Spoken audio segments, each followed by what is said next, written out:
నమస్కారం గురుగారు. నమస్కారం మా అనుజ్ఞ. గురుగారు రాజకీయ పరంగా చంద్రబాబు నాయుడు గారి జాతకం ఎలా ఉంది గురుగారు నెక్స్ట్ ఎలక్షన్స్లో?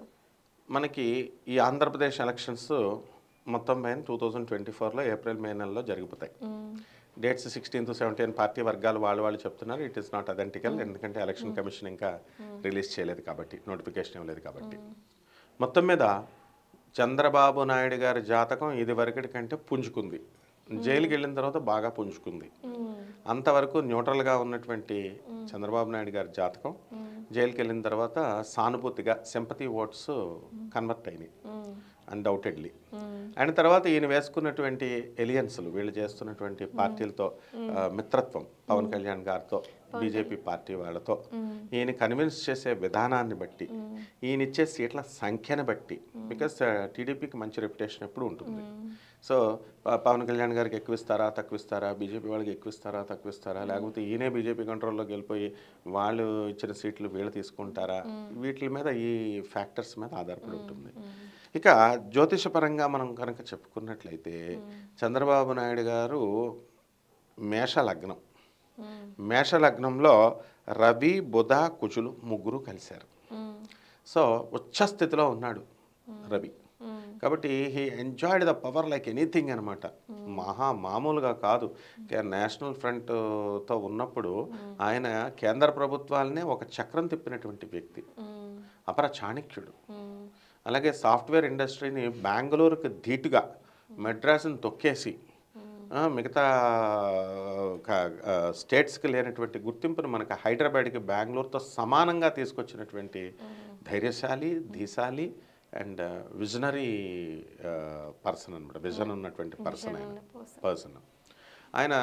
దురదృష్టి ఉంది కానీ మరి కొన్ని విషయాల్లో అంచనా వేయాలి. సేమ్ పర్సన్ అన్నీ వేయలేరు కదా. సో డీసెంట్రలైజేషన్ ఆఫ్ పవర్ బాగా తెలిసినటువంటి వ్యక్తి. అది జగన్ గారి కంటే కూడా డీసెంట్రలైజేషన్ ఆఫ్ పవర్ విషయంలో, అడ్మినిస్ట్రేషన్ విషయంలో చంద్రబాబు నాయుడు గారు చాలా బాగా చేస్తారన్న పేరు ఉంది. And is very senior also. కాకపోతే గ్రహాలు కూడా అనుకూలించాలి కదా. ఇప్పుడు పరిపాలన చంద్రబాబు నాయుడు గారిది ఏంటంటే అధికారం వచ్చేదాకా ఒకలా ఉంటారండి, అధికారం వచ్చిన తర్వాత ఆఫీసర్లు కాలర పట్టుకుంటారండి అనే అపవాదం కూడా ఉందన్నమాట. కానీ చంద్రబాబు నాయుడు గారితో నాకు ఉన్నటువంటి అనుబంధం, నేను ఆయన చాలాసార్లు కలిశాను. నేను ఆయన ఎంత అమాయకుడు అంటే, బాసర సరస్వతి దేవి గుడి పూజారులు వెళ్ళి పిలిచారనుకో, గురుగారు మీరు వచ్చి మా గురించి చెప్పండి అంటే, ఆయన ఒక సీఎం హోదాలో ఉండి కూడా ఆయన కేవలము బాసర గుడి గురించి పురోహితుడి యొక్క డ్యూటీ కూడా తీసుకుని ఆయన దాని హిస్టరీ కూడా చెప్తారు ఆయన. అంటే కాన్వాయ్లోనే పైన నుంచొని, ఆ వ్యాన్లోనో దేనిపైనో నుంచొని ఆయన స్థల పురాణం చెప్పడం, అంత మహాభక్తుడు అనమాట. అంటే is innocent in some ways. మరి ఈ క్రికెట్ రాజకీయాల్లో ఇన్నోసెన్స్ పనికిరావు.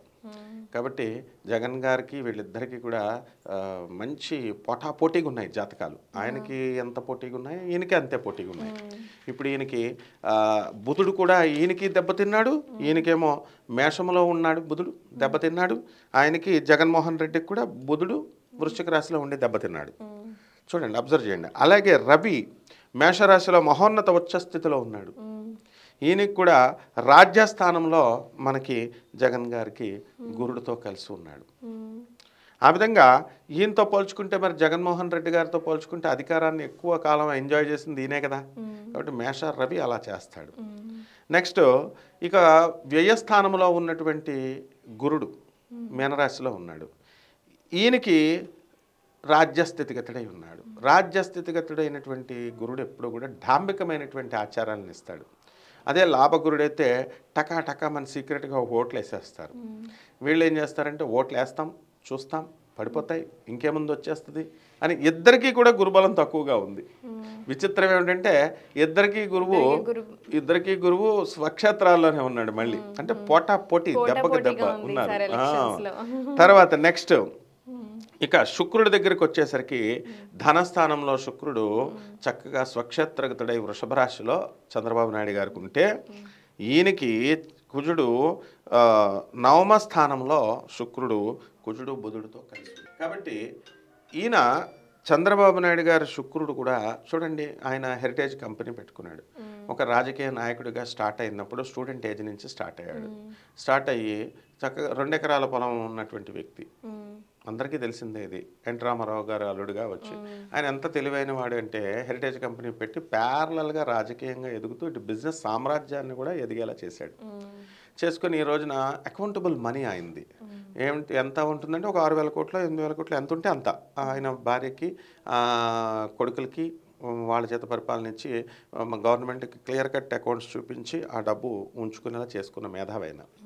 వేరే జగన్ గారి దగ్గరికి వచ్చేసరికి పాపం 1,00,000 కోట్లు తినేశాడు, ఇన్ని లక్షల కోట్లు తినేశాడు అని పుకార్లే తప్ప అందులో ఆయన దగ్గర రూపాయి కూడా లేదు ఇప్పుడు. ఎందుకని ఈడీ కొంత అటాచ్ చేసేసుకుంది, సిబిఐ కొంత అటాచ్ చేసేసుకుంది. ఇవన్నీ అవ్వాలి రావాలి, పాపం ఆయన దగ్గర ఏమి లేకపోయినా గోల. కాబట్టి అంటే ఆయన అకౌంటబుల్ అమౌంట్ లేదు, అదంతా అన్అకౌంటబుల్ అమౌంట్. కాబట్టి వాళ్ళు తీసుకున్నారు అంటే గవర్నమెంట్కి ఇది క్లియర్గా నేను చేయగలను అని అన్నప్పుడు సిబిఐ ఎవరు ఈడీ ఎవరు రావడానికి. కాబట్టి ఆ విధంగా ఆయనతో పోల్చుకున్నప్పుడు ఈయన మరి తెలివిగా చేసుకున్నాడు కదా చంద్రబాబు నాయుడు. ఈ రోజున టీడీపీ పార్టీ ఉండొచ్చు పోవచ్చు, అది వేరే విషయం. ఈయన బిజినెస్ అయితే ఎవరు తీసేయలేరుగా. ఆ విధంగా చంద్రబాబు నాయుడు గారికి ఈయనకి కూడా పోటాపోటీగా ఉన్నాయి. చక్కగా ఈయనకి కూడా శత్రువుల్ని మిత్రులుగా చేసుకునేటటువంటి గుణము ఆ గ్రహం ఇస్తుంది. షష్టమ స్థితిగతుడైనటువంటి శని చంద్రబాబు నాయుడు గారికి శత్రువులను మిత్రులుగా చేస్తాడు. అందువల్ల ఆయన అపారంగా ఏ కాంగ్రెస్ పార్టీతో తన జీవితాన్ని ప్రారంభించాడో ఆ పార్టీతోనే మొన్న లాస్ట్ టైం ఆంధ్రప్రదేశ్లో ఎలక్షన్లో ఎలియన్స్ తీసుకొని కాంగ్రెస్ పార్టీలతో ఫ్రెండ్షిప్ చేశాడు, దెబ్బతిన్నాడు. ఇప్పుడు అసలే ఆంధ్ర తెలంగాణ డివైడ్ అయిపోయి ఉంది. కాంగ్రెస్ పార్టీ మీద ఫుల్ కోపంగా ఉంటారు. అయినా కూడా కాంగ్రెస్ పార్టీకి సింపథైజర్స్ ఏదో కొద్ది మంది ఉంటే ఉండొచ్చు ఆంధ్రప్రదేశ్లో. మరి ఇప్పుడు కనుక కాంగ్రెస్ పార్టీతో ఎలియన్స్ తీసుకుంటే ఇప్పుడు చంద్రబాబు నాయుడు గారు ఏ పార్టీలతోనా వెళ్ళొచ్చు. అటు షర్మిల కాంగ్రెస్ పార్టీలో తీసుకొని ఉంది. మరి ఈయన వేసుకునే స్టెప్స్ పవన్ కళ్యాణ్ గారితో కలవాలి, బీజేపీ పార్టీతో కలవాలి, అవసరమైతే 2 పార్టీలతో కలవాలి.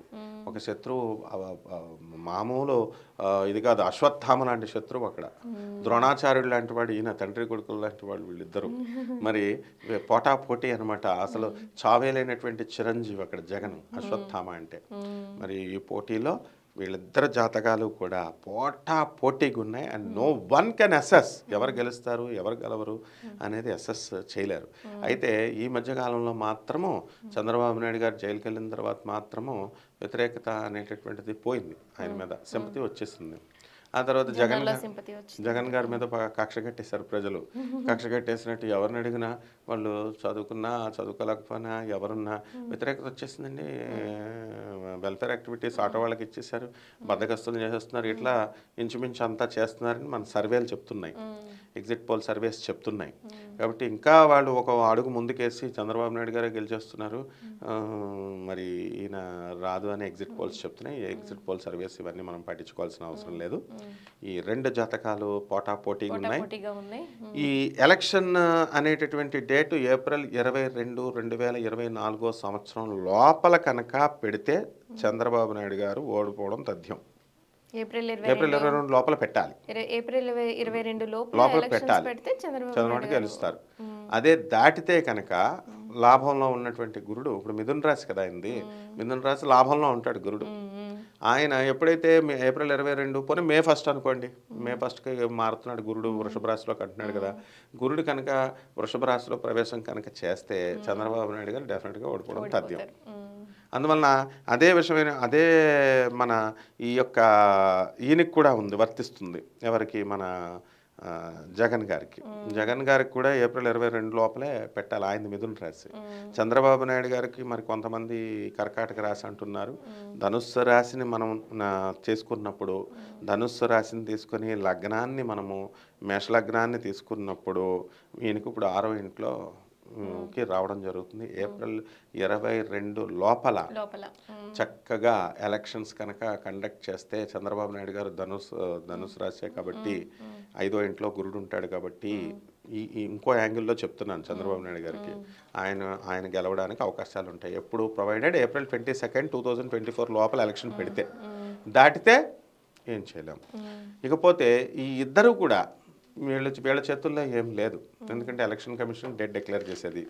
రెండోది, నేను ఒక క్వశ్చన్ అడిగాను మా స్టూడెంట్స్ని, జగన్ ఇంత తెలివైనవాడు కదా, జగన్ ఇప్పుడు అధికారంలో ఉన్నాడు కదా, ఇప్పుడు అధికారం పోతుంది అని ఏదేదో సర్వేలు వీళ్ళు మీరు డిఎస్సి వాళ్ళు మీరు అంతా స్ట్రైకులు చేసేస్తున్నాం ఏవో చేస్తున్నాం అని చెప్తున్నారు. కాంట్ హీ డిఫెండ్, ఆయన రక్షించుకోలేరా? ఆయన ఏదో ఒక మ్యాజిక్ చేస్తారు కదా, ఏదో ఒక మెరాకిల్ చేస్తారు కదా. అంటే ఒక స్టూడెంట్, సాలూరుకు చెందినటువంటి స్టూడెంట్ ఏం చెప్పింది తెలుసా?